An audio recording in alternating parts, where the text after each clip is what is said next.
साल 1996 जब कैलाश पर्वत पे एक हेलीकॉप्टर ले जाया गया। जैसे जैसे वो ऊपर बढ़ता जा रहा था वैसे वैसे खतरनाक बर्फबारी होने लगी। इतनी भयानक बर्फबारी जो भी उसके रास्ते में आता वह उसे नष्ट नाबूद कर देती थी। दोस्तों, मैं बात कर रहा हूँ चाइना की वैज्ञानिकों की, जिन्होंने साल 1996 में कैलाश पर्वत पर हेलीकॉप्टर को लैंड कराने का सोचा, लेकिन वहाँ उनके साथ जो हुआ वो सुनकर आपकी रूह तक कांप जाएगी। जी हाँ दोस्तों, ये सत्य घटना है। तो आखिर क्या हुआ उन वैज्ञानिकों के साथ जब वो कैलाश पर्वत पर हेलीकॉप्टर लेकर गए? जानने के लिए वीडियो के अंत तक बने रहना और एक बार सच्चे दिल से कमेंट बॉक्स में जरूर लिखिएगा हर हर महादेव। दोस्तों, कैलाश मानसरोवर को हिंदू धर्म में सबसे पवित्र स्थलों में से माना जाता है। दीपद में स्थित कैलाश मानसरोवर पर चीन ने 2001 से ही चढ़ने पर प्रतिबंध लगाया हुआ है। हालांकि 1990 से लेकर 1996 के बीच चीन के वैज्ञानिकों ने कई बार इस पर्वत पर चढ़ने और रास जानने की कोशिश की थी। चढ़ाई करने में जब चीनी सफल न हो पाए तो हेलीकॉप्टर के जरिए इस पर्वत की चोटी पर चढ़ने की कोशिश की थी, मगर वहाँ हैरान कर देने वाली नजारा चीनी वैज्ञानिकों को देखने को मिला।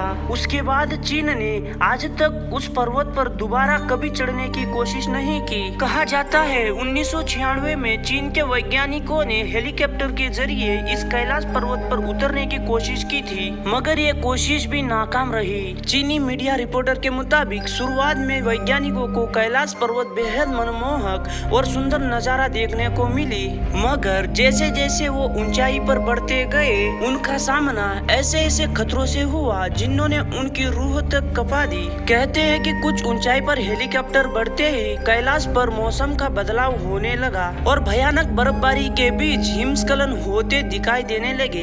वैज्ञानिकों के मुताबिक हिमस्खलन इतने भयानक थे कि उनके कारण बर्फ के बड़े बड़े टुकड़े अपने सामने आने वाले हर चीज को तबाह करते जा रहे थे। बादलों के बीच लगातार बर्फबारी हो रही थी और जबरदस्त बिजली चमक रही थी, जिससे हेलीकॉप्टर को कंट्रोल करने में दिक्कत आ रही थी। ऊंचाई बढ़ने के साथ ही वातावरण में ऑक्सीजन का लेवल कम होता जा रहा था, जिसके कारण हेलीकॉप्टर के इंजन भी अपने पूरी क्षमता के साथ काम नहीं कर पा रहे थे। चीनी वैज्ञानिकों के मुताबिक कैलाश पर सभी दिशाएं आकर मिलती है, जिसके कारण उन्हें भयानक दिशा भ्रम का आभास होने लगा। उन्हें सारे रास्ते एक ही ओर जाते हुए दिखाई देने लगे। जैसे जैसे वो उस पर्वत की ओर बढ़ते गए जिस पर आज तक कोई नहीं चढ़ सका, तो उनका दिल तेजी से धड़कने लगा और कमजोरी महसूस होने लगी। वैज्ञानिकों के मुताबिक उन्हें डर लगने लगा और वापस जाने के ख्याल मन में आने लगे। हालांकि इसके बावजूद वो किसी तरह ऊपर बढ़ते रहे। कुछ और ऊंचाई पर बढ़ते ही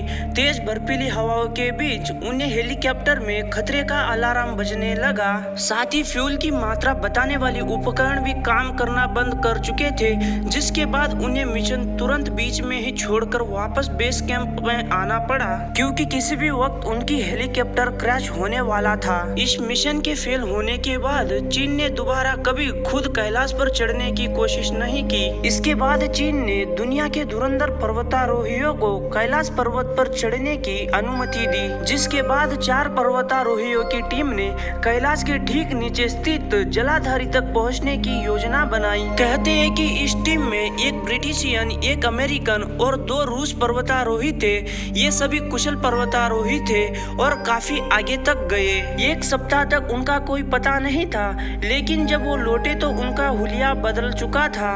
उनकी आंखें अंदर की ओर धंस गई थी, दाढ़ी और बाल बढ़ गए थे, उनके अंदर काफी कमजोरियां आ गई थी। ऐसा लग रहा था कि वो 8 दिन में ही कई साल आगे जा चुके हैं। उन्हें अस्पताल ले जाया गया।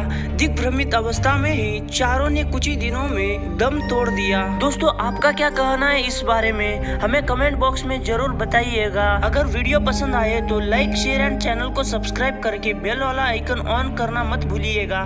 तब तक के लिए नमस्कार, टेक केयर।